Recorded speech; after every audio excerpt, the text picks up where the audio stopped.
Hello, welcome everyone. It is FMC. I am Jeremy. That is SP3, and it is Tuesday, August 20th.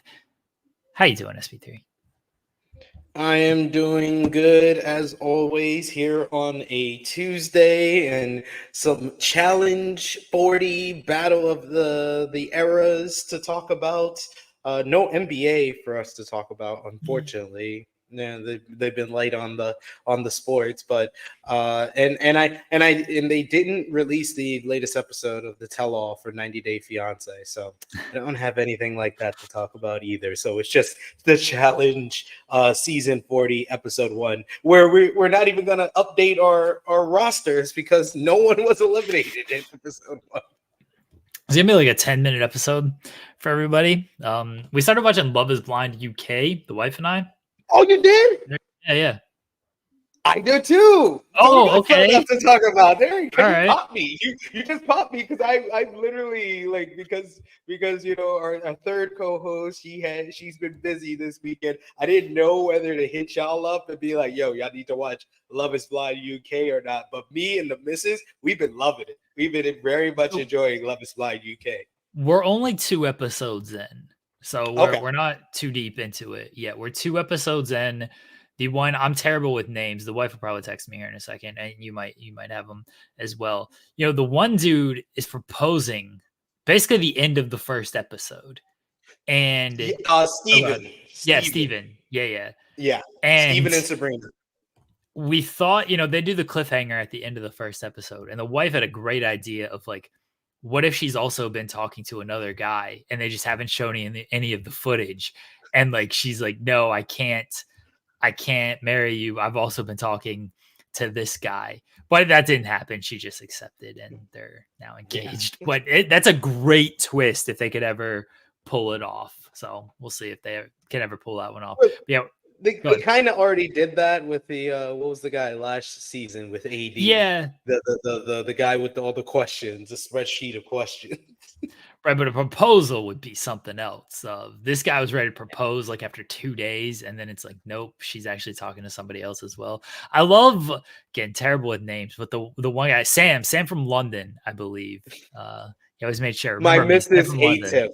Oh yeah, Instantly hated him. I was like, he very much is into himself, but like my missus instantly hated him. She was just like, what is this guy even talking about? This guy, I don't like this guy. He's always like Sam from London, but I love on this show when they're picking between like 2 people or whatever, and like one person lets him down. It's like, I gained a lot of clarity.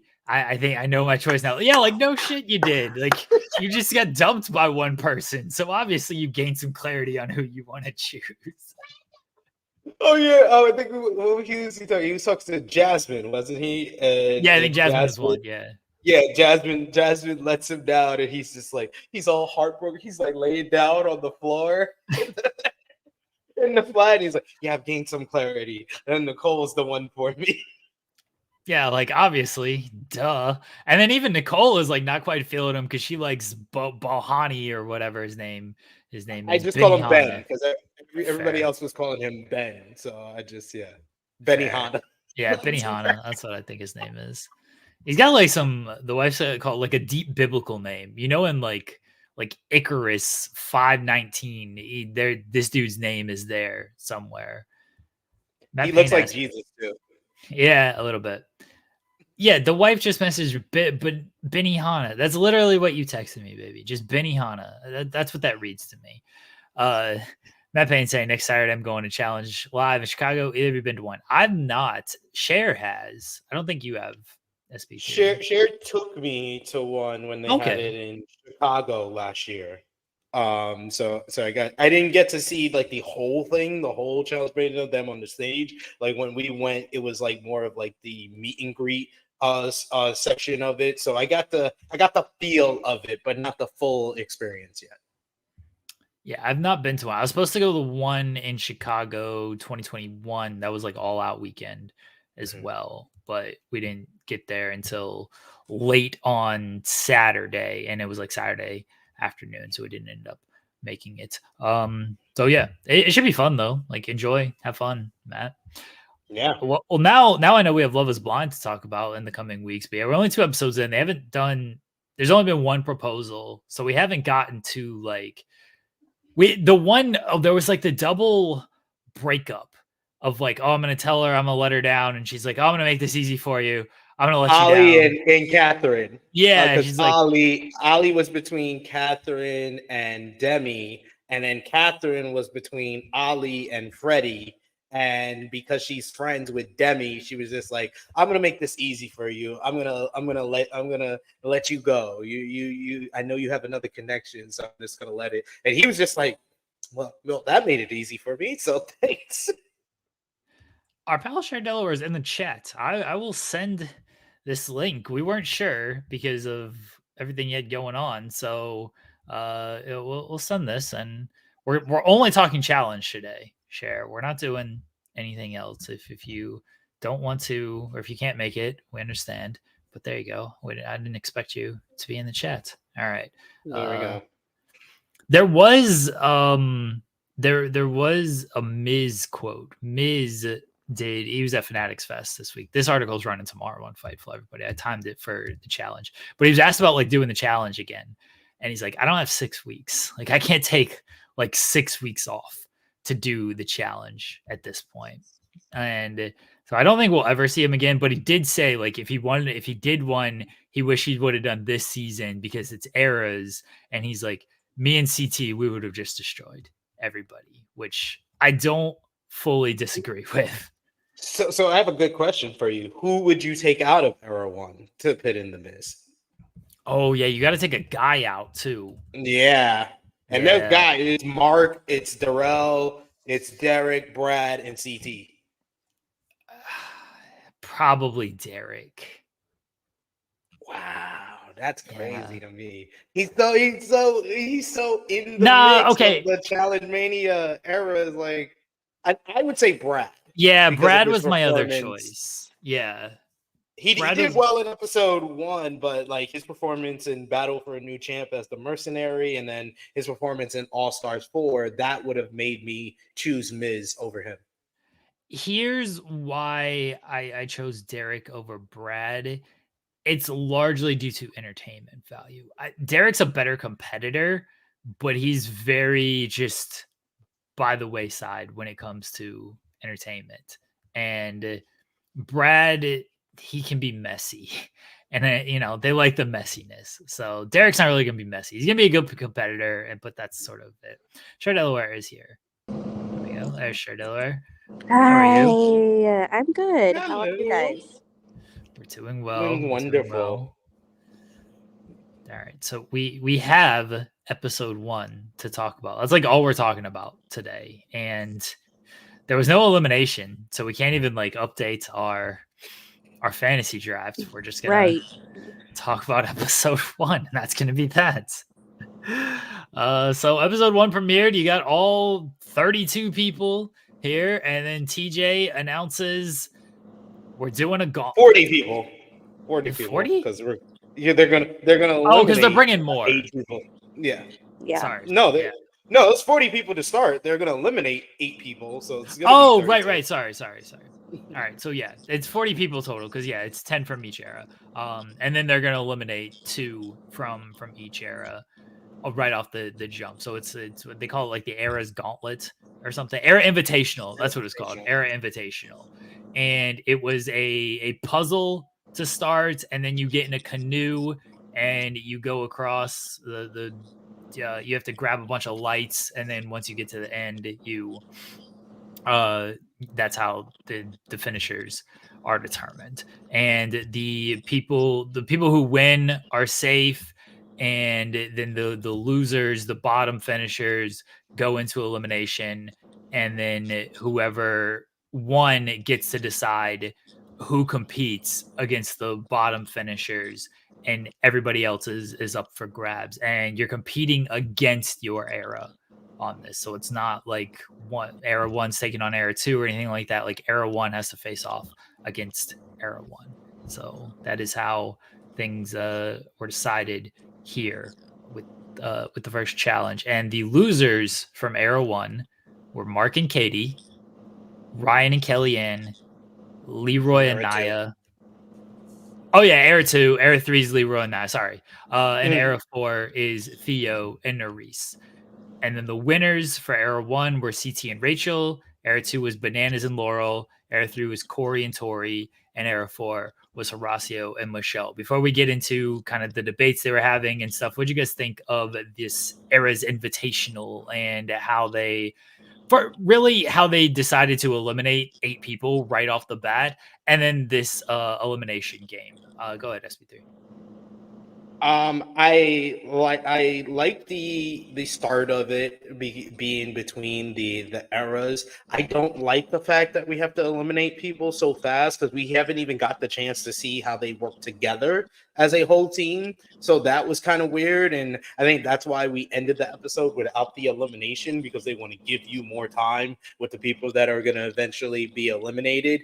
As far as like who finished at what, I was very impressed with Laurel and Cara. Laurel and Cara started the tone with the Era 2, and on episode 0, kind of Bananas alluded to it, that he said that, oh, this era we're just going to rely on the women, and the women far and away are better than the men on Era 2. It's ridiculous. You had Laurel finish number 1 overall. You had Cara finish number 2 overall, which I think I'm going to be my Cara defense attorney here. I think it's a damn malpractice of the challenge that Cara beat 38 other people and she gets nothing. She gets nothing. She beat 38 other people, 20 men, and she gets nothing for it because Laurel is supposed to be a woman. That's ridiculous. That's ridiculous. Cara should have got something for that. At least be safe. Second place should have been safe in their era, at least. But we know with Laurel winning,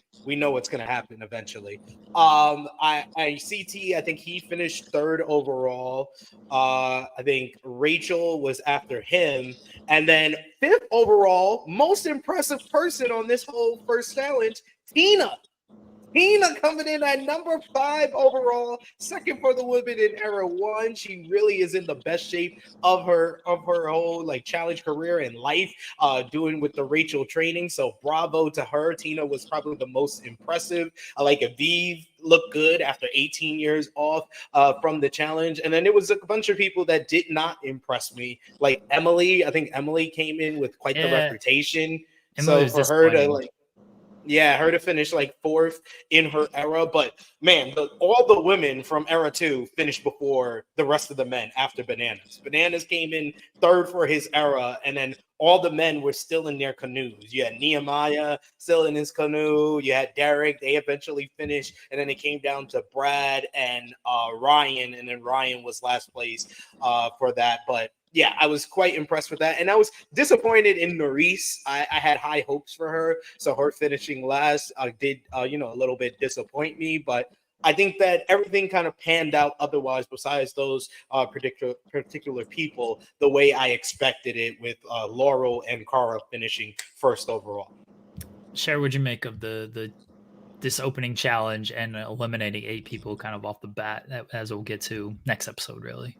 So the people that got 1st place were not surprising to me at all for any of the eras, honestly.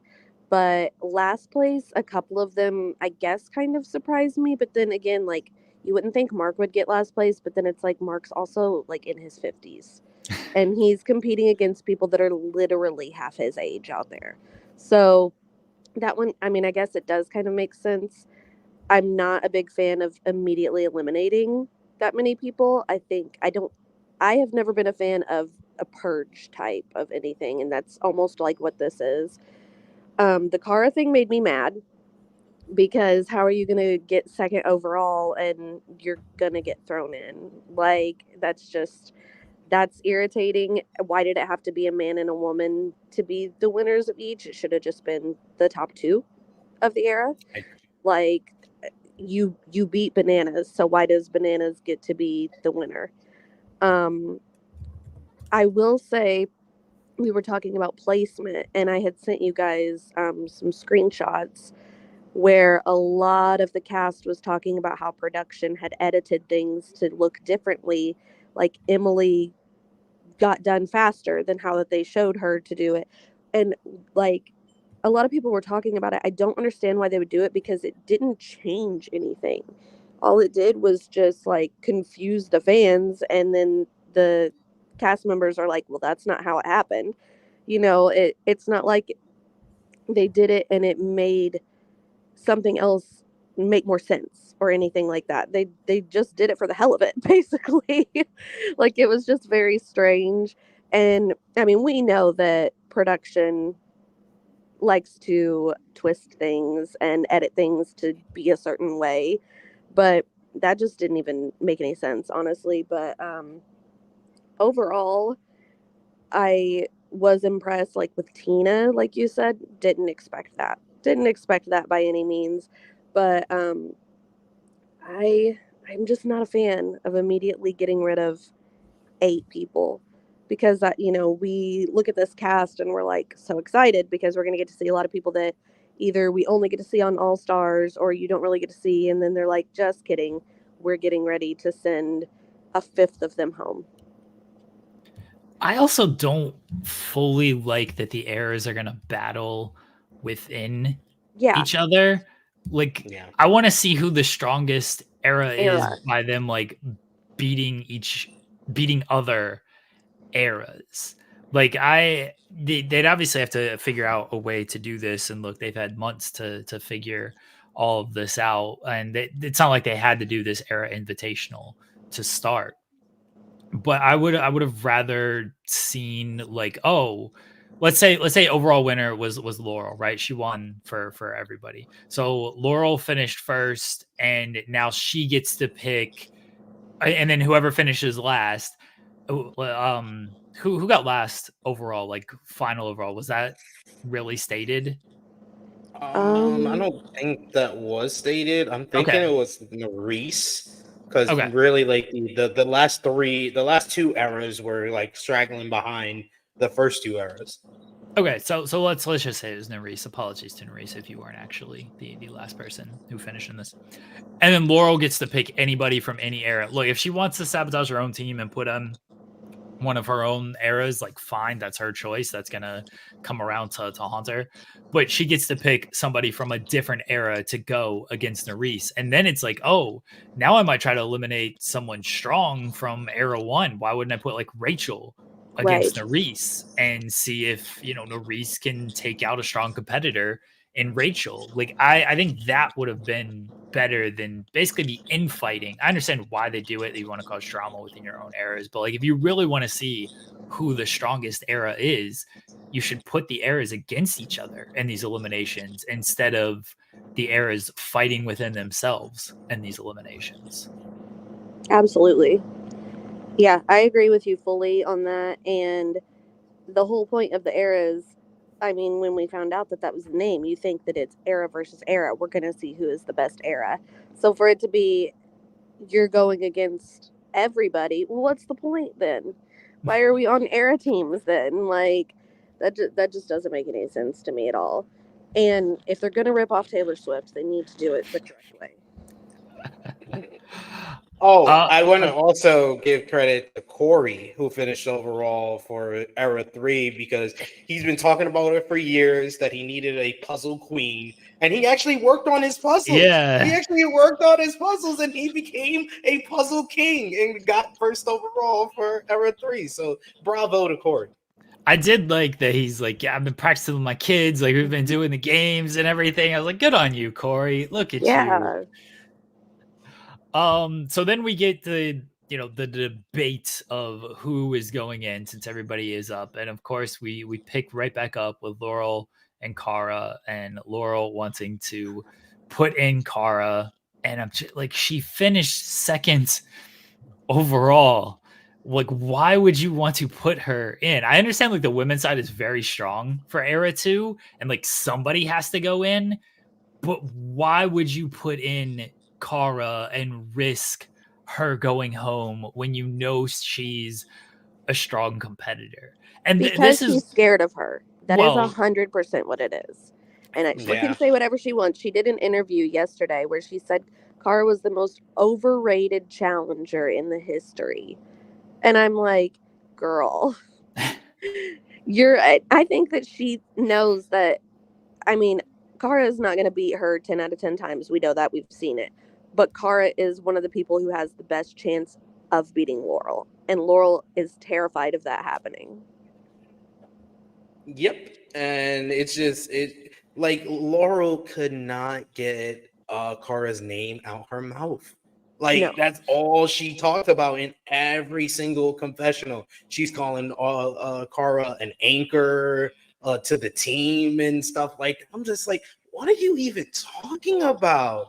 Like, this is ridiculous. Like, I know Bananas, he's thinking logically. He's like, oh, Laurel should pick the female for the team to go in. But you know that her pick is going to be Cara, thus hurting your team. So why would you even allow that to happen? This is where I don't like the eras pitted against each other immediately, because like I want to see who the strongest era is. If Cara gets eliminated, I don't feel like we are going to see who the strongest era is, because you've just eliminated arguably the second best female in the entire game. Mm-hmm. And now she's out right then. So I don't feel that era 2 is like, I guess if she loses, you'd be like, well, how strong was she? But like, it's just the nature of the game where she's in elimination immediately because Laurel won and Laurel just throws her in there, which doesn't seem right. But look, that's the game. That's the game that they are playing. I think Laurel and Era 2 would be very foolish to just throw Cara in there to start this off. And I think Cara beats Kellyanne at almost anything, but you never know with these games. You never know what kind of stupid thing you'll throw at them. And For sure. Kellyanne just comes away the victor on this. And then that's why I honestly would have been happy if Emily was last, because if Cara's gonna have to go in, I'd rather her go in and it's be a movie. Because like her and Emily in the first elimination, that's like I want a front row seat for that battle. Put them in a hall brawl. Come on, give me some of that. But Cara and Kellyanne, I don't think Laurel is thinking like long term of like you said, 9 times out of 10. Cara, whatever elimination they put him in, Cara is going to probably win against Kellyanne. Thus, you've just caused your biggest enemy, your biggest rival, now has a personal vendetta against you and has a reason to come after you if you don't get first place the rest of this challenge. And as we've seen, even though Laurel is probably the best female on this game, she's not going to win every daily challenge. And now you've given Cara, and Cara was so calm. I want to give it up to Cara. She was amazing.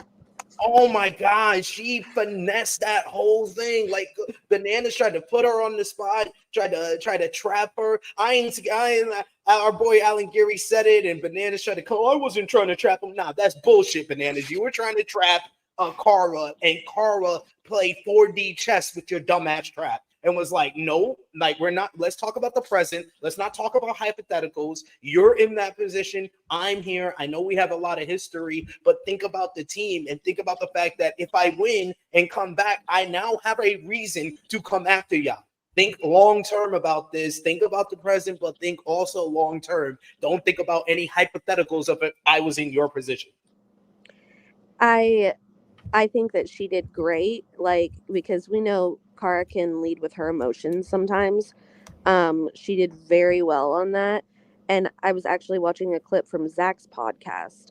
He had John A on there, which was the first time that they have been around each other since their very messy breakup and being partners on, what was it, X's 2? 2, yeah. Yeah. So he was actually bragging on Cara and saying how proud he was of her and how she handled that situation. And he was like, that she just went in there and was like, no, this is not what we're going to do and everything. And I said, yeah, I felt the same way. Like, I was like a proud mom watching her do that. I was like, you're doing so good. Let's go. For Era 1, Derek really made it easy. I see your pro tip thing, SP3 and CT. That was one of the best parts about this, is CT giving the pro tips of like, CT pro tip, look at the designs on the puzzle and you might be able to easily match up what the puzzle actually is. And he had a bunch, but the biggest one was like, don't volunteer yourself for an elimination. Yes. What What are we doing here? It's because he confided in Derek because he was in a kind of a sticky situation because he had to vote for either Brad, Darrell, or Derek, and he told him straight up, he's like, you and Darrell are the two that I'm closest with in this era. So he 9 times out of 10 he was going to pick Brad, but it's very good. And I think him telling him that, and then what Derek wound up doing, it really made me realize how important this first challenge win was for CT, because if CT did not win, he was most likely going to get voted in. Because if you look at the other four are so tight together. Like Derek, Mark, and Darrell, they're always doing the challenge mania. So is Brad. Like, they've been tight since those first era, whereas CT has kind of been the outlier. Yes, he's been the face of the challenge, but he's never been that tight with he's actually everybody been on in the his era challenge. one. They've all been on Challenge Mania while he's actually been on the show. So exactly. And oh my God, I did not have CT being the first to cry on my list of things that was gonna. He's so emotional coming off his divorce, and like, it's so sweet, it's so wholesome. Like, he really has become the dad of the challenge. And if you would have told me this after he was, I'm gonna smash his head in and eat it, when he was doing stuff like that, I would have never believed it. I would have never believed it. That was a great impersonation. That was very good. I watched that clip enough times to imitate. So Derek volunteers himself because CT seemed like he was leaning towards Darrell, and Derek was like, no, Darrell's helped me out a lot, so I'm gonna help him. I'm gonna go in there, and CT is like, sure, all right, that's what you want to do, but don't volunteer yourself for a little bit. So it seems like we're gonna get Mark and Derek in the first elimination here for era 3. The best was Amanda just being like, I don't like you, talking to Tori. I don't like you. Everyone knows I don't like you. I'm not gonna sit here and pretend that I like you. But she made a good pitch of like, but we're friends with the same people. So by keeping me safe, you would actually be keeping yourself safe, because I'm going to protect the people that you are close with as well. I don't know if Tori's going to buy this. I think Amanda's still probably the person who ends up going in, but maybe she goes and throws a small curveball and goes with like Avery, because Avery doesn't have a lot of ties to anybody. And so Avery might be the choice on this side. And then era 4. I do like Amanda kind of playing to the heartstrings of Corey, saying that we have the Nelly T connection. So he was like, you don't have a lot of friends in this era. I don't have a lot of friends in this era, but we can be each other's like number one through that Nelly T connection. Tony, on the other hand, he tried to go with, because like, if you watch episode 0, Corey made it known that the person that he has still animosity with is Tony. And I love Tony trying to go to him before the deliberation and explain to him, like, like, who can you beat in a final, me or Jordan? Like, you should definitely pick Jordan. And Corey, you could tell, not with him, without him saying a word, all he was thinking about is chicken fettuccine. I can't remember who it was, but one of the challengers posted on Twitter. They were like, okay, what is the deal? Like, what happened between Corey and Tony? I know it can't just be over pasta. And everyone was like, no, it's really just over pasta. Just pasta. Just pasta. He slammed him over pasta. He got kicked out. But it's also the fact that Tony kind of made such a big deal about that on the reunion. Yeah. And then Corey did not get on the next 2 challenge seasons, because Corey's fully like accepted that he wants to get the claim of the greatest to never win it, because I don't think that he has that belief in himself that he can eventually win it. He was even in an interview recently saying, oh yeah, I think I'm the greatest to never win the challenge. So it's all about the appearance checks for him, basically. And Tony making such a big deal. Keeps him paid. Like, he was on Teen Mom. His baby mom was not a teen. What are we doing? They are still on Teen Mom. They are still on that damn show. But like, I think that He's he like is more 30. focused. He's more focused on the fact that Tony cost him 2 paychecks. He cost him War of the Worlds 1, War of the Worlds 2, with making a whole big deal. Because if you get in a fight, it's kind of like an unspoken rule that you're not going to be on the next season. You might not be on the next 2 seasons, like Corey was, and he eventually, got back on for Total Madness. But it's all about an appearance check, and he feels in his mind Tony cost him money. So I don't think Tony could have said anything. But I want to give credit to someone that I've always not been a fan of, but Jordan handled that very, very well. He was very calm, and he was like, yeah, you might say that you can't beat me in the final, but we have a long way to go for all of that. And he was like, if you keep me safe, I'll keep you safe, and you have a better chance of making it to the final if I'm on the same team as you. And I was like, that was very well said. Well done. Tony, you're going in. Yep. Yeah. I mean, listen, I love pasta, so I kind of get it. Like, I kind of get it. In Era 4, Paulie or Theo really wants Paulie in there so they could settle their rivalry. That was the big storyline from Era 4, is Theo wanting Horacio and Michelle to put Paulie in there. And Paulie, of course, is like he seems okay with it, but at the same time, he's also real like nobody wants to go into elimination. Why would you want to go into the first elimination? I mean, we got to talk about them going back and forth because that was very entertaining. But I think you're skimming over the more important line of this whole deliberation with Era 4. Was Michelle trying to protect Olivia? When they asked Nerese straight up, they was like, Nerese, who do you want to go against? Nerese said, oh, either Olivia or Jenny. And if I had one choice, it would be Olivia because of what happened last season. And the fact that she beat her last season. And then Olivia then betrayed, before that betrayed her. So she went to Olivia and Michelle. Michelle's defense for this and to Horacio was to Nerese, she says, what Horacio is to you, that's what Olivia is to me.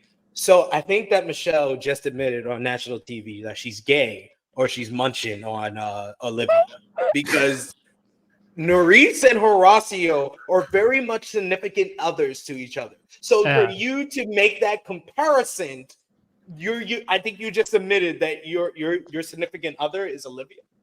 Like I felt like that was very skimmed over. I thought that was very skimmed over. Like, and then she started crying. Of course, she's safe, and Michelle's still crying. Oh, she's so irritating. Also, I cannot imagine sitting there and being like, okay, out of everyone, give me Jenny. Like, no. Who? Okay, so let's look at this. We know who the bottom people are. Let's say you were one of the winners. Who would you put in against these people? So let's start with Era 1. Who would you have face Mark? CT's obviously off the table. He won. Like, you're basically putting yourself in the winner's shoes. Who would you have face Mark? If I'm CT, I'm picking Brad. That's what I was gonna say. Brad. Yeah, I think I would pick Brad as well. Okay, and who would you have face Katie? I mean, pretty obvious what I'm gonna say. Anissa. Yeah. And Anissa over here getting all stretched because Rachel said she'll give the choice to CT because he didn't get to choose any of the guys to go in, and she doesn't want to be put in that position. That's a smart move by Rachel, saying, "Oh, CT, you do it. You get the blood on your hands. You'll be fine with it. You're fine having the blood on your hands. I can't pick my ex lover, Anissa here, but I'm sure you will." Yeah. Yeah, I think Anissa very, very easily, especially because Tina actually performed really well. Yeah. All right, and if you're going to have competitions where it is your team against their team, you want to get rid of Anissa early. Yeah. All right, so Era 2, who would you have face Ryan if you're bananas?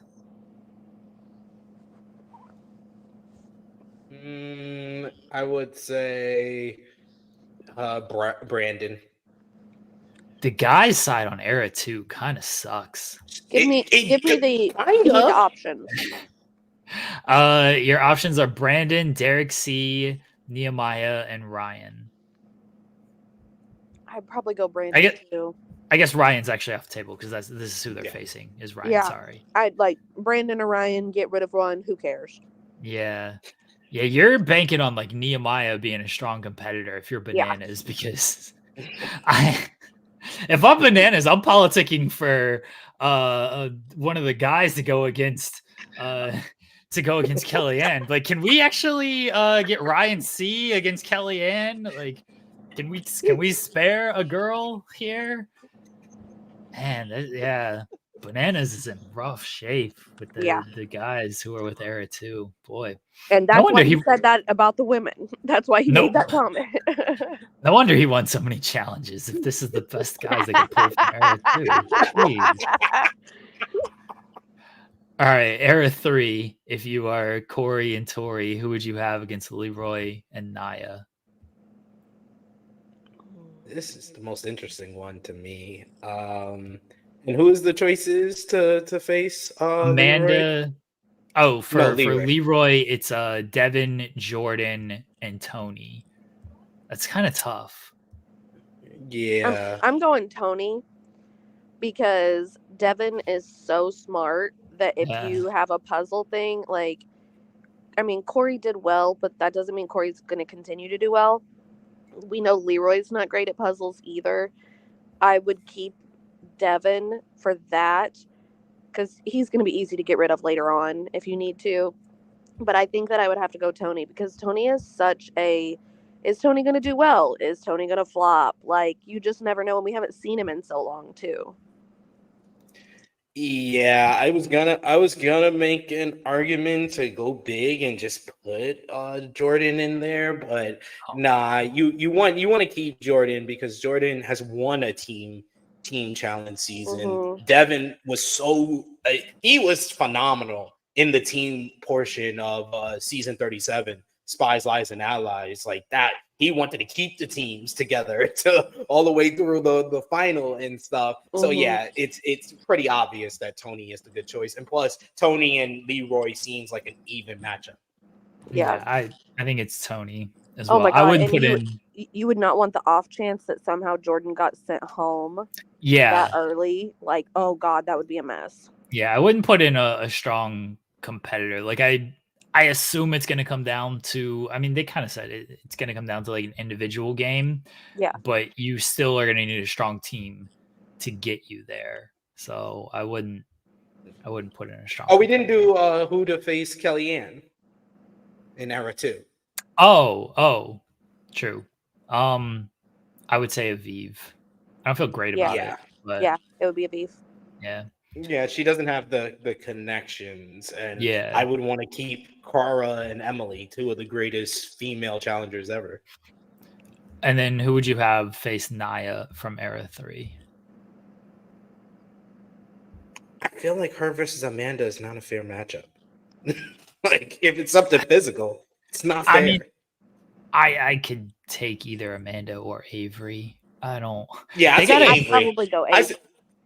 I'd say Avery because we need the payoff from their Portland season. Oh, yeah.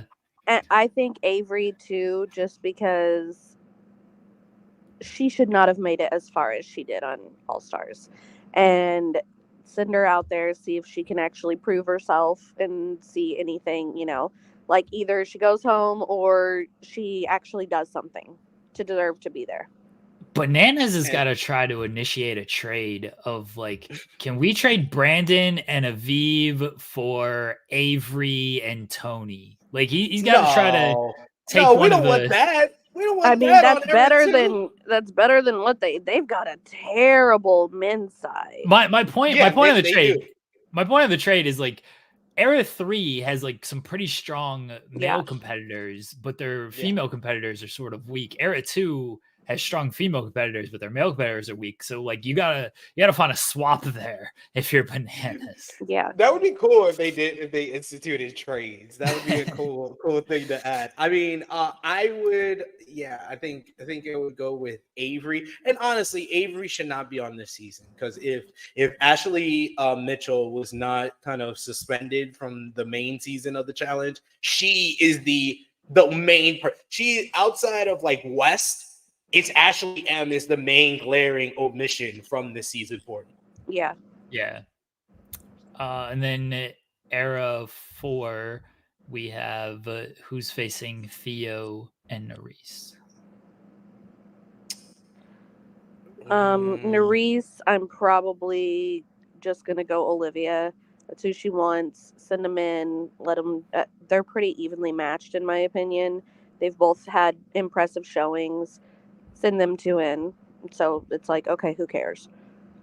And then we're definitely throwing Josh in there for the men. Oh hell yeah, the big goof. Let's put the big goof in there. With, all right, Kat. So okay, that would be our picks if we'd won these challenges. We'll get the eliminations next week, so we will be able to knock some people off of our fantasy rosters, and then we'll see how the lots rest of people. season We'll knock lots of people off yeah, our we will. fantasy roster.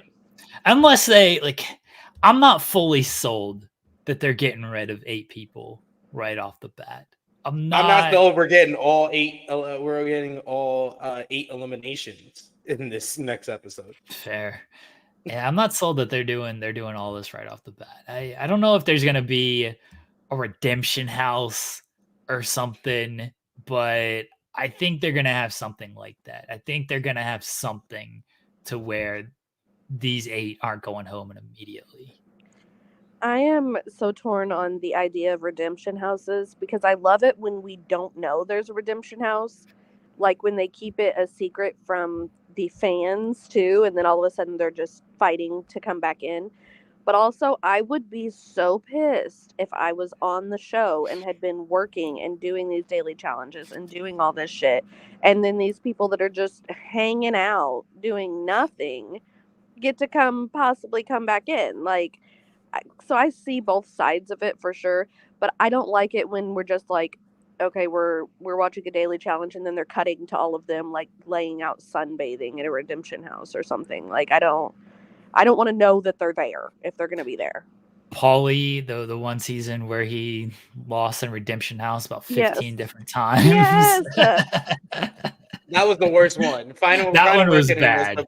That was ridiculous. Yeah. I think if it's gonna be Redemption House, Bloody Money saying I don't see Redemption House this season. I think if you're gonna do it, it's gotta be like final elimination Redemption House of okay, you get, let's say at the time it's 16 people in there, and then you get 1 male, 1 female from each era just coming back off of that, and the rest actually do get eliminated. How you decide that, if you do some sort of mini tournament or you do some big gauntlet game, that's up to them to figure out. But it can't be let's just get another shot to come back. Oh, you lost. All right, back in the Redemption House. Like, you actually gotta be gone if you lose again.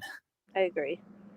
Yeah, the best times they did Redemption House was X's 2 when Bananas and Nani had to beat everybody that went into the Redemption House, and then I think it was Dirty 30 when they did that knockout round with everybody in the Redemption House. That was the best times that they did a Redemption House. Final reckoning, that is not the way to do a Redemption House. Yeah, I was thinking Dirty 30 with the knockout round of how I think was probably the best example of when they did it. I can see Redemption House this season, considering the star power of the season and considering its eras and considering I think they're trying to combine a lot of different things from each era. Redemption House was sort of a staple for a little while, so I think they're going to have Redemption House in the season. Makes sense. All right, that is our challenge recap. We'll be back next week to recap more challenge and we get closer to the NBA season. That's really it for today. Short episode, no basketball else really talk about. Challenge, no eliminations to talk about. Has Cher been watching Love Is Blind UK? I have not. I need to start it and watch it. That is what we were on. If you would like to join us on that. Oh, we did before you jumped on, Cher. I don't know if you were in the chat when we did this, but Miz commented about doing a season of the challenge, and he said like he basically can't because it's 6 weeks and he just doesn't have that time to take off. But he mentioned, if he could do one, he wanted to do this season because it's eras, and he was like, well, me and CT, we would just dominate everybody. And so SP3 threw out there, if you put Miz in era 1 of this season, who would you take out? Okay, tell me who the men are again. Yeah, Brad, CT, Mark, Darrell, and Derek. Brad. Yeah, SP3 went Brad as well. I said Derek. Because as good of a competitor as he is, I also like, they obviously look at like the entertainment value. To get Miz and Brad back on a season after the necklace, like, I just want to see how that would go. Miz is still kind of like a jokester and shit with everything. So Brad can be messy. So I just want to see how that would go. But I understand Brad. That would be my second choice. It really does feel like every era is missing like one glaring omission. Like if it would be probably Miz for era 1, era 2 would be Wes, era 3 would be Ashley Mitchell, era 4. I don't know anybody that's really missing from era 4. Probably like Amber B or somebody like that from era 4. Do you think Bananas, like, once he found out who era 2 was, like, what do you think that pitch was to Wes of he probably did. He probably definitely. He's like, you sure you retire, bro? Yeah. He was like, I've been seeing the social media posts. Your kid can walk. Yeah, he'll be like, I'll pay for your wife and your kid to come here. I'll put them up. They can be here the whole time. You think Bananas used like reverse psychology or anything? I was like, they're saying you're washed, dude. They're saying you ain't got it no more. You gotta prove these guys wrong. They're talking about Theo taking your place. They're talking about Paulie taking your place. You gonna let them disrespect you like that? He's like, bro, we got Nehemiah's here. Don't you want to do a main season with Nehemiah? Yeah, he was definitely, he definitely was trying to get him on there, because when they were like, Bananas, you're gonna be the main guy for for era 2. Here's who we have with you. He was like, are you fucking kidding? My appearance fee just went up. He's gonna be calling Wes from inside the house. We're gonna get to an episode where like Banana's just so fed up with the men on his team. He's like, I need my phone call. I'm like, oh, who are you gonna call? Like, I'm calling Wes. I gotta appeal to him to just come in here. It'll be like one of the episodes where they're showing everybody like calling home, talking to their kids and everything, and then it's just Bananas talking to Wes, like, you ginger fuck, why are you not here? Why'd you have to retire before this season?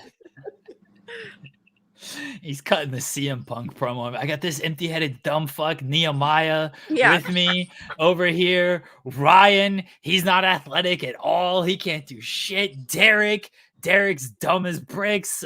Like, just burying everybody. Bury everyone. All right, we'll be back next week, everybody. Cher Delaware, do you want to plug anything? No. SP3, would you like to plug anything? This is the Twitter machine. You can check me and Romeo out at 1:05 p.m. Eastern time with Rated Raw Review, reviewing last night's very dull edition of Monday Night Raw. I think they spoiled me. They spoiled me since SummerSlam with good episodes. So last night was very dull in comparison. Dull episode of Monday Night Raw, but we'll make it entertaining, me and Romeo. So join us for that on the True Hill Heat Wrestling YouTube channel. Also check out our G1 Climax 34 review with myself, Sanal, NJ News, talking about Zack Sabre Jr. bringing it home for the UK. I'm a UK adjacent now. There you go. Appreciate you guys. We'll be back next week. Everybody have a good week. We'll talk to y'all next week. Bye, everyone.